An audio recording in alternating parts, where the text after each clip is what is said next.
Bismillahirrahmanirrahim. Assalamualaikum warahmatullahi wabarakatuh.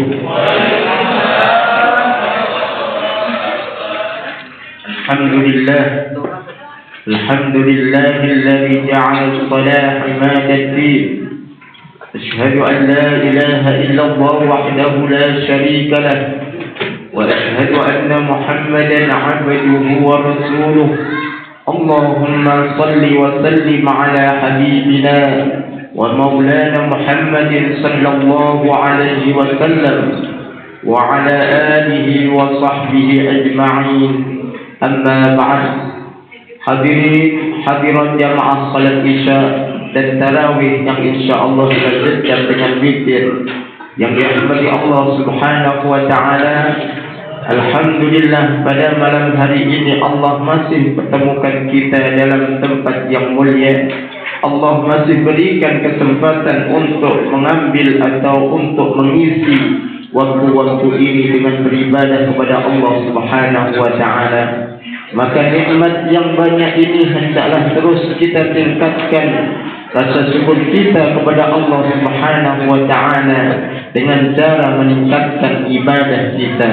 Dan di antara cara meningkatkan ibadah kita adalah dengan melaksanakan salat berjamaah. Selanjutnya salawat dan salam tercurahkan kepada junjungan kita Nabi besar Muhammad sallallahu alaihi wasallam dan juga keluarganya, para sahabat-sahabatnya dan pengikut-pengikutnya sampai hari akhir nanti. Hadirin yang dirahmati Allah Subhanahu wa taala. Sesuai tema yang diberikan kepada saya, yaitu keutamaan salat berjamaah. Yang saya bahas dulu adalah salat, bahwa salat ini sudah dilakukan oleh umat-umat terdahulu. Bahkan nabi-nabi terdahulu doanya itu adalah biar dijadikan muqimas salat, biar dijadikan oleh Allah orang yang mendirikan salat. Di dalam doa Nabi Ibrahim alaihi salam, beliau berkata dalam surat tersebut, beliau berkata, Alhamdulillahilladzi wahaba li 'alal kibari Ismail wa Ishaq. Segala puji bagi Allah Subhanahu wa taala yang telah memberikan saya walaupun sudah umur tua, diberikan keturunan yaitu Ismail dan Ishaq alaihim salam. Habis itu doanya apa? Rabbi ja'alni muqimas salah.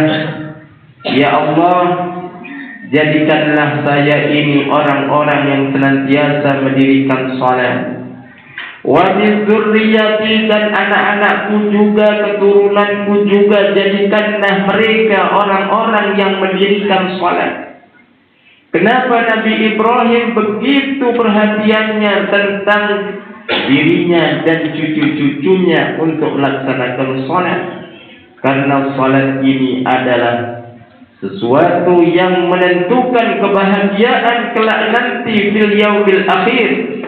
Ketika kita sudah meninggal, nanti dikumpulkan setelah hancurnya alam ini, dikumpulkan dalam satu mahsyar, dalam satu tempat yang luas, lalu dihisab. Dan pada waktu penghisaban yang ditanyakan pertama kali adalah tentang salat kita. Maka para nabi sangat perhatian terhadap hal itu. Jangan sampai dirinya dan anak keturunannya menjadi orang-orang yang tidak mendirikan salat. Lalu bagaimana cara mendirikan salat? Hendaklah salat ini dilaksanakan dengan sebaik-baiknya agar termasuk orang yang muqimus salat, orang yang mendirikan salat. Dilaksanakan syarat rukunnya, dilaksanakan sunnah-sunnahnya, dan juga dilaksanakan secara berjamaah. Bapak Ibu yang dirahmati Allah Subhanahu wa taala, salat berjamaah ini mempunyai banyak keutamaan. Pertama, di dalam hadis dikatakan baginda Rasulullah sallallahu alaihi wasallam bersabda, Salatul jama'ati afdalu min salatil fardhi bi 27 darajah. Salat berjamaah itu dilipat gandakan pahalanya daripada salat sendirian dengan dilipat gandakan 27 derajat. Kalau Bapak Ibu salat sendirian itu hanya 1 pahala. Itu pun kalau salatnya sah. Kalau salat berjamaah itu pahalanya 27 kali 27 derajat. Kalau Bapak Ibu gajinya mungkin 20 juta dikalikan 27. Pilih yang mana Ibu? Pilih yang kelipatan 27. Walaupun kerjaannya agak berat. Ini pahala 1 pahala bagi sholat sendirian, dan kalau berjamaah 27 derajat. Makanya banyak ulama-ulama dulu, di antara salah seorang sahabat Abdullah bin Ummi Maktum radhiyallahu anhu. Beliau ini seorang yang buta.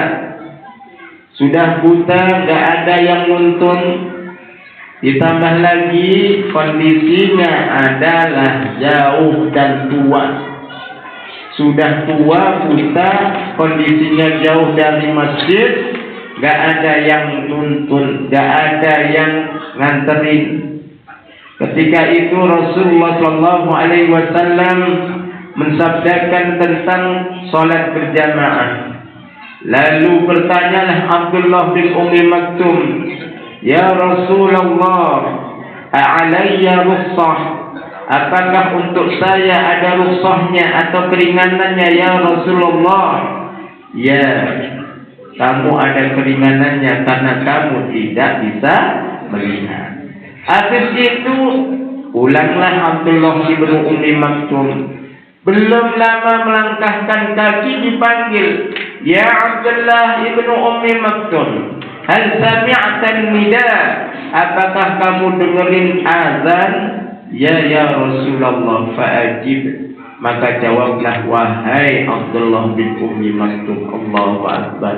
Orang yang buta sudah tua, kalau di sana itu jalanan tidak seperti sekarang.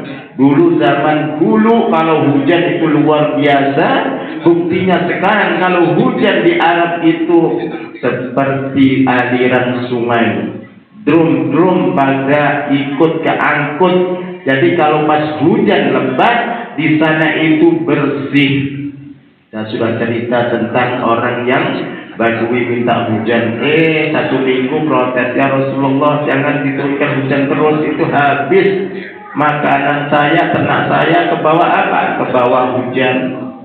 Jadi kondisinya seperti itu di sana, Pak. Maka bersyukur Bapak Ibu berada di Bekasi ini. Kalau hujan juga enggak seperti aliran sungai. Kalau toh banjir itu enggak setiap hujan. Jadi bersyukur, udah tanahnya subur, hijau ranau, sejuk. Kalau dibandingkan dengan padang pasir di Timur Tengah, maka kita harus banyak bersyukur. Dan cara banyak bersyukur adalah sholat berjamaah. Bapak Ibu yang dirahmati Allah Subhanahu wa Ta'ala, ada sebuah kisah, dan ini beneran ya. Di salah satu masjid di Timur Tengah sana, di sana ada orang yang memakai seperti tali benang yang tebal. Lalu ditanya, untuk apa benang yang tebal ini yang jauh? Ditali dari tiang masjid sampai ke rumahnya. Ditali untuk apa? Ternyata dia itu buta. Dengan tali tersebut bisa ke masjid dengan perantaraan dipegang ini. Masya Allah. Sehingga dia berusaha untuk melaksanakan sholat berjamaah 5 waktu, walaupun ada kekurangan berupa matanya tidak bisa melihat. Kita yang lengkap anggota tubuhnya beserta fungsinya, kita juga bisa jalan, kita juga bisa menggerakkan kaki dengan mudah. maka malu kalau kita melihat orang-orang terdahulu, orang-orang yang perhatian tentang sholat.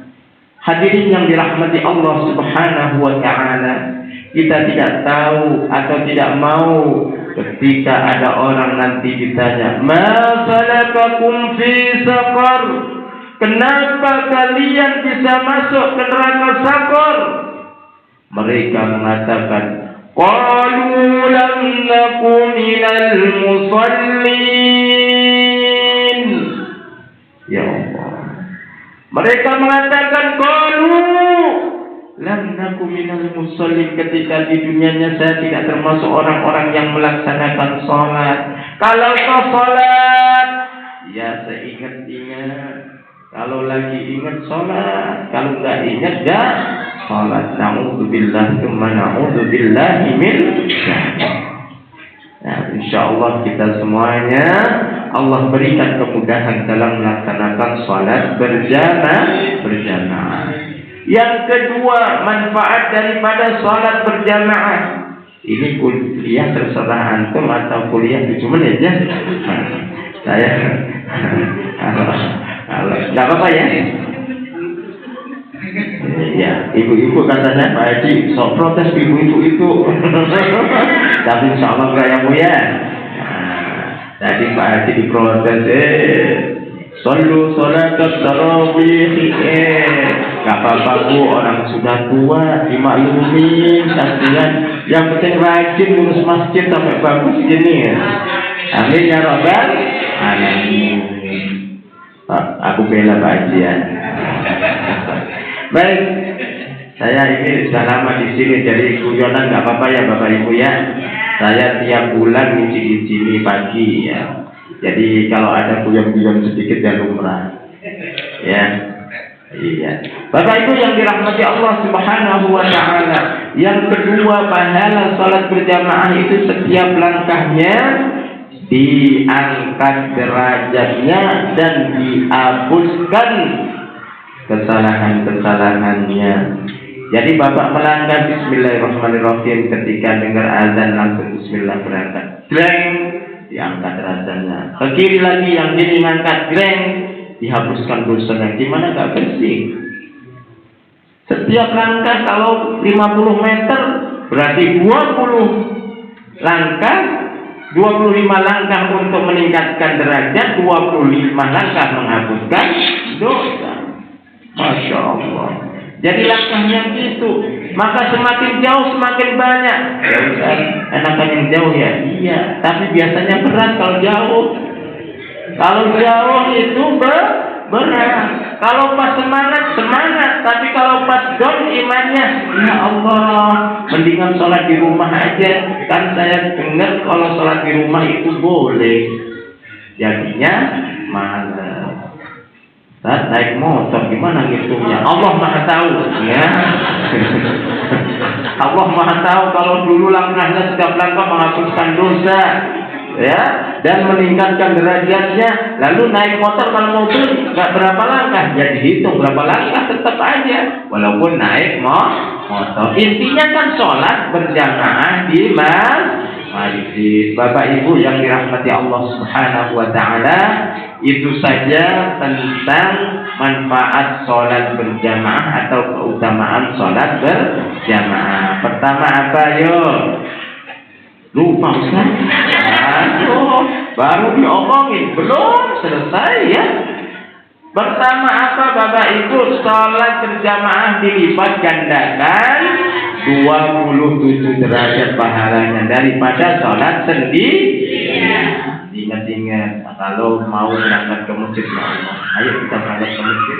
Yang kedua, setiap langkah itu menghapuskan dosa dan langkah selanjutnya meningkatkan derajatnya. Mau diangkat derajatnya oleh Allah, maka perhatikan sholat berjamaah. Para nabi aja doanya ingin jadikan orang yang mendirikan sholat karena tahu pentingnya sholat. Maka kita sebagai umat Nabi Muhammad SAW hendaklah memperhatikan sholat. Ustaz, sudah saya perhatikan sholat, diperhatikan terus tapi nggak dilaksanakan. Ini beda ini ya. Jadi yang memperhatikan sholat itu ya sholat berjamaah 5 waktu. Jangan sampai nanti ketika sakaratul maut setelah itu di alam kubur menyesal. Ya Allah, kembalikan saya ke dunia agar saya jadi orang-orang yang soleh sebentar saja ya Allah. Kata Allah, penyesalan sudah terjadi dan tidak akan kembali lagi.